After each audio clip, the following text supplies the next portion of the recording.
এত বাঙালি আন্দোলনের সঙ্গে সামিল, কেন তারা সেই প্রাপ্য মর্যাদাটুকু পাননি?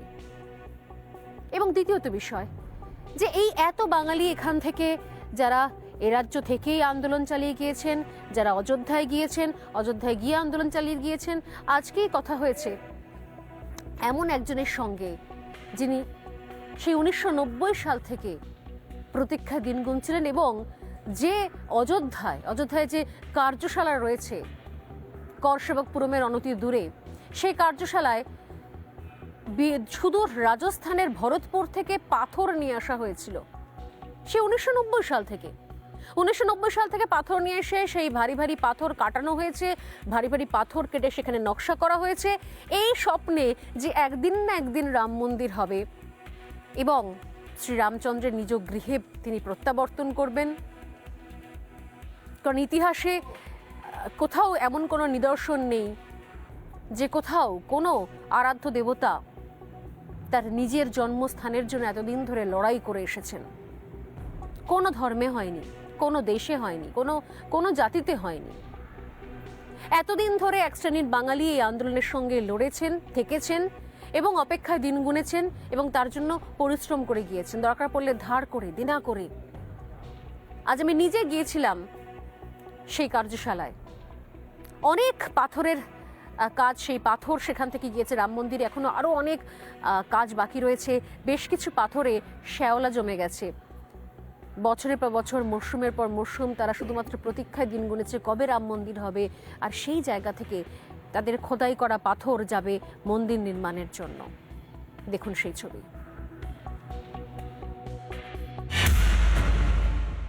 আজকে আমি এই মুহূর্তে যেটা রয়েছে সেটা হচ্ছে করসেবমপুর থেকে ঠিক একটু দূরে কারিয়াশালায়।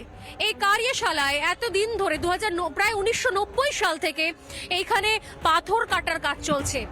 যা দেখতে পাচ্ছেন এই মুহূর্তে আমার ব্যাকগ্রাউন্ডে, দূর দূর পর্যন্ত যে এই যে মন্দিরের পাথরের কাজ, মন্দিরের থামের কাজ তৈরি হচ্ছে, পাথরের কাজ দীর্ঘ বছর ধরে কেটে কেটে কাজ তৈরি হয়ে আসছে এবং এইখান থেকেই মন্দিরের পাথর যাবে শেষ পর্যন্ত রামলালার দরবারে। এই মুহূর্তে আমাদের সঙ্গে রয়েছেন অন্যতম গুরুত্বপূর্ণ কার্যকর্তা, আমার সঙ্গে রয়েছেন শচীন্দ্রনাথ সিংহ। শচীন্দ্রনাথ বাবু, আপনাকে স্বাগত অনেক রিপাবলিক বাংলায়। বলে রাখি, একটা আনন্দঘন মুহূর্তের ঠিক পূর্ব প্রস্তুতিতেই আমরা সবাই এখানে অযোধ্যায় এসে জড়ো হয়েছি। আমরাও কলকাতা থেকে এসেছি, আপনিও কলকাতা থেকে এসছেন। আমরা জানি যে এই আন্দোলনের সাথেও আমরা 1980 সাল থেকে এর সঙ্গে যুক্ত আছি। আমরা যখন সবেমাত্র পড়াশোনা শেষ করে এই সংগঠনের কাজে যখন এসেছি, তখন সারা দেশ জুড়ে রাম জন্মী আন্দোলন শুরু হয়েছে।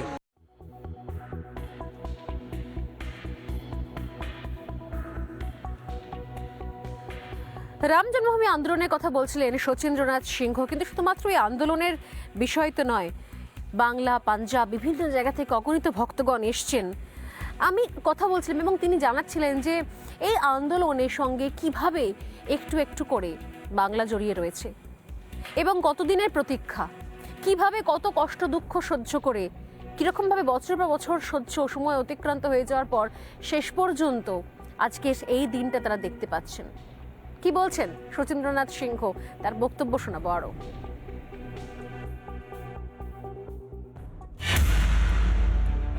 একটা ফেয়ার সাইকোসিস ছিল, ভয়ের বাতাবরণ ছিল। তখন কমিউনিস্ট রাজত্ব ছিল আমাদের এখানে। সেই সময় যখন রামশিলা পূজন হয়েছিল, পশ্চিমবঙ্গের মুখ্যমন্ত্রী জ্যোতি বসু বলেছিল যে একটাও শিলা, একটাও ইট আমরা পশ্চিমবঙ্গ থেকে যেতে দেব না। কিন্তু আমাদের সেই সময় হাজার হাজার গ্রামে রামশিলা পূজন হয়েছিল এবং সেই শিলা পূজন হয়ে অযোধ্যাতে এসছে। আসানসোলে বিরাট আন্দোলন হয়েছিল। হাজার হাজার মানুষ, মহিলারা, পুরুষরা তারা রাস্তায় দাঁড়িয়ে সেই রথকে অযোধ্যায় পর্যন্ত পৌঁছে দেওয়ার চেষ্টা করেছিল। আমরা দেখছি এখানে প্রায় 34 বছর 35 বছর ধরে এখানে পাথর কাটার কাজ চলছে। 20 জন কারিগর এখানে কাজ করতো, বাংলার লোকেরা এখানে পাথর কাটতো। পশ্চিমবঙ্গ থেকে প্রায় 175 জন সাধুসন্ত এখানে আসছে। 5,500 এখানে বাংলার বিভিন্ন গ্রাম থেকে যারা করসেবক ছিলেন তারা এখানে বাংলায় আসবে। সেই সময় সেই মুহূর্ত তারা অপেক্ষা করবেন এবং এটা 22 তারিখের পর লক্ষ লক্ষ মানুষ অযোধ্যায় আসবে। এত পাথর এই কার্যশালায় চলছে, এই খরচ বা বহন করতে গিয়ে তখন সমস্ত করসেবকরা। দেখুন, খরচ হচ্ছে সবচেয়ে বড় কথা নয়। এবারে ধরুন রাম মন্দির এখন যে নির্মাণ হচ্ছে তাতে প্রায় 2000 কোটি টাকা খরচা হয়েছে। এক পয়সাও এর জন্য সরকার থেকে ব্যয় করছে না। আমরা পশ্চিমবঙ্গে আমরা দেখছি দীঘাতেও একটা মন্দির হতে চলেছে, সেখানে সরকারি পয়সাতে হচ্ছে। দেখুন এখানে এক একটা ইটের জন্য একসময় 1 টাকা 25 পয়সা বিভিন্ন গ্রাম থেকে সংগ্রহ করা হয়েছিল। এখন যে রাস্তায় যে ডিজাইন তৈরি হচ্ছে, যে শিল্পী ইলেকট্রিক থেকে আরম্ভ করে বিভিন্ন কাজ, সেখানে বাংলার কারিগররাও কাজ করছে। এর ফলে একটা আর্থিক ডেভেলপমেন্ট হচ্ছে। লোকেরা বলছে মন্দির করে কি হবে, আমরা বলছি মন্দির একটা আর্থিক সোর্স। আজকে দেখুন না, প্রত্যেক মনের মধ্যে এখানে খুশি, এখানে সমরসতা এসছেন। মুসলমানরা তো সবচেয়ে খুশি, বলছে আমরা এখানে সুরক্ষিত আছি ওই অযোধ্যাতে, তার আর্থিক সমৃদ্ধি হচ্ছে। ঈশ্বরের কাজে সেই পাথর একটা একটা করে যাবে এবং এখান থেকেই যাবে গিয়ে শেষ পর্যন্ত মন্দিরের কাজকে সম্পূর্ণ করবে। ক্যামেরা রোহিত গণের সঙ্গে স্বর্ণালী সরকার, রিপাবলিক বাংলা, অযোধ্যা।